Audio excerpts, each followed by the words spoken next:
नवी मुंबई विमानतळाला लोकनेते दी.बा. पाटील यांचे नाव देण्याच्या मागणीसाठी आगरी कोळी कलाकार रश्मिता पोपेटा यांनी सुरू केलेल्या आमरण उपोषणाचा शनिवारी चौथा दिवस होता.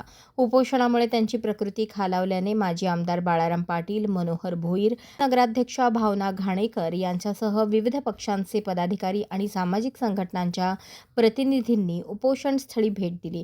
यावेळी परिसरातील ग्रामस्थही मोठ्या संख्येने उपस्थित होते.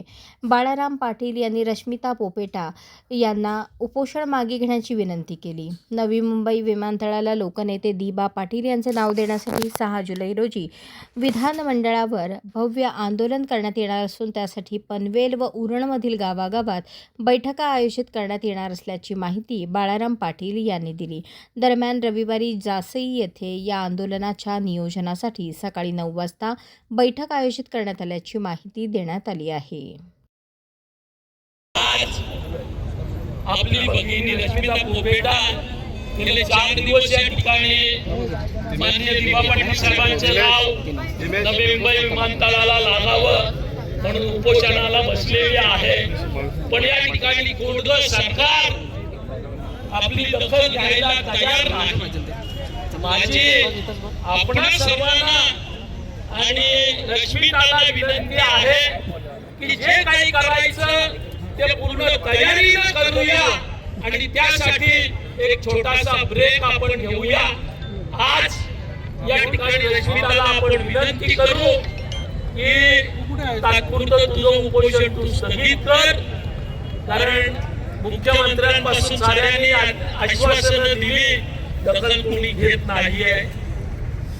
आपल्याला आपल्या भगिनीच्या तब्येतीचा विचार करत 2 पावलं मागे जावं लागणार आहे. पण आपण साऱ्यांनी निर्धार करून उद्यापासून पनवेल उरण तालुक्यामध्ये गाव बैठकांचं आयोजन करूया. या आंदोलनाच्या नियोजनासाठी आज संध्याकाळी 6 वाजता आपण एकत्र बैठक ठेवूया. त्या बैठकीमध्ये दौऱ्याचा कार्यक्रम ठरवू.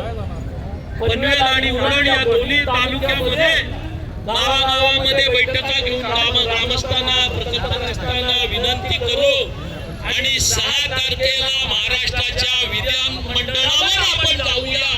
अशा पद्धतीचा निर्णय आपण सारेजण घेऊया. किमान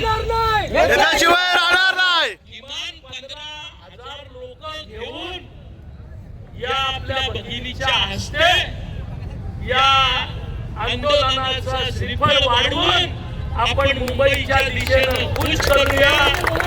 आपण पोलीस विभागाकडे परवानगी मागूया.